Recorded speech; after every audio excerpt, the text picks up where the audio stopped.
അസ്സലാമലൈക്കും, welcome to ലേജീസ് delicacies. അപ്പം ഇന്ന് നമ്മൾ ബട്ടർ ചിക്കൻ റെസിപ്പി ആയിട്ടാണ് വന്നിരിക്കുന്നത്.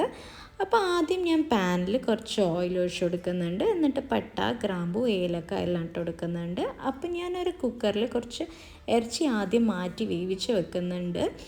Red chilli powder, vinegar, salt, soya sauce, പിന്നെ ജിഞ്ചർ ഗാർലിക് പേസ്റ്റ് എല്ലാം ഇട്ടിട്ടാണ് കേട്ടോ. പിന്നെ ഞാനൊരു 3 തക്കാളിയും വേവിച്ചെടുക്കുന്നുണ്ട്.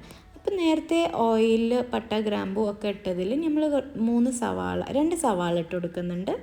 അത് നല്ലോണം ബ്രൗൺ കളർ, നല്ല ബ്രൗൺ ആവരുത്, ഒരു ലൈറ്റ് ഗോൾഡൻ ബ്രൗൺ ആവുന്ന സമയത്ത് നമ്മൾ ഓഫ് ചെയ്ത് മാറ്റിയെടുത്ത് വെക്കുക. പിന്നെ നമ്മൾ നേരത്തെ ഒരു 3 ടൊമാറ്റോസ് ഒന്ന് കുക്കറിൽ ഒരു 2 വിസിലിന് വെച്ചിട്ടുണ്ടായിരുന്നു. അതൊന്ന് നമ്മൾ പേസ്റ്റ് ചെയ്ത് എടുത്ത് വെക്കുക. അപ്പം നമ്മളിത് ആ ചിക്കന് വിസിൽ വെച്ച് ഒരു 3 വിസിൽ വെച്ച് മാറ്റിയെടുത്ത് വെച്ചിട്ടുണ്ട്. ഇപ്പം നമ്മൾ കാഷ്യൂസ് ഒന്ന് ഗ്രൈൻഡ് ചെയ്ത് പേസ്റ്റാക്കി വെക്കുന്നുണ്ട്. പിന്നെ നേരത്തെ നമ്മൾ ഈ ഓണിയൻ സോട്ട് ചെയ്ത് വെച്ചില്ലേ, അതും കൂടെ പേസ്റ്റാക്കിയിടാം. ബട്ടർ ചിക്കനാണ്, പക്ഷെ ബട്ടർ ഇല്ല കേട്ടോ. എല്ലാം ആക്കി വന്നപ്പോഴാണ് കണ്ടത് ബട്ടറില്ല. അപ്പം ഞാൻ കുറച്ച് ഗീ ആഡ് ചെയ്ത് കൊടുത്തിട്ടുണ്ട്.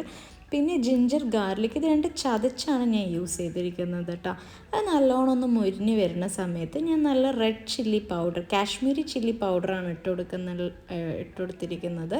അപ്പം നമുക്ക് കളറ് കിട്ടാനാണ്. പിന്നെ ഞാൻ ആ പേസ്റ്റ് നമ്മളാക്കി വെച്ച ആ കാഷ്യൂ പേസ്റ്റ് ഇട്ട് കൊടുക്കുന്നുണ്ട്. നല്ലോണം ഒന്ന് സോട്ടാക്കി കൊടുക്കുന്നുണ്ട് കേട്ടോ.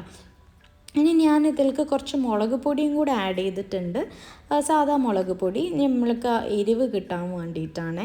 അപ്പം നല്ല റെഡ് കളറായി നല്ല മസാല ആയി വരുമ്പോൾ നമ്മൾ ആ ഗ്രൈൻഡ് ചെയ്ത് വെച്ച് ടൊമാറ്റോ പേസ്റ്റും കൂടെ ആഡ് ചെയ്ത് കൊടുക്കണം. അപ്പം നമ്മൾ നല്ല കുക്കായിട്ട് ഓയിൽ നല്ലോണം മേലേക്ക് വരുന്നുണ്ട്. ഇനി ഇത് വന്നിട്ട് ഞാൻ വെള്ളം ഒഴിച്ചിട്ട് ആ പേസ്റ്റ് തന്നെയാണ് ഒഴിച്ചു കൊടുക്കുന്നത്. നല്ല തിള വരുമ്പോൾ ചിക്കനും കൂടെ ഇട്ട് കൊടുക്കുക. എന്നിട്ട് നല്ലോണം ഒന്ന് ഇളക്കിയിട്ട് ഉപ്പ് നോക്കിയിട്ട് നമ്മൾ ഉപ്പ് വേണമെങ്കിൽ ആവശ്യത്തിന് ഇട്ട് കൊടുക്കുക. എന്നിട്ട് നല്ലോണം ഇളക്കി ക്ലോസ് ചെയ്ത് വെച്ചിട്ട് ഞാനൊന്ന് വേവിക്കാൻ വെക്കുന്നുണ്ട്.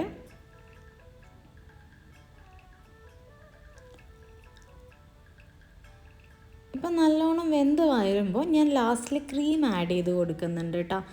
ക്രീം ആഡ് ചെയ്തതിന് ശേഷം ഞാൻ കസൂരി മേത്തി കുറച്ച് ആഡ് ചെയ്ത് കൊടുക്കുന്നുണ്ട്.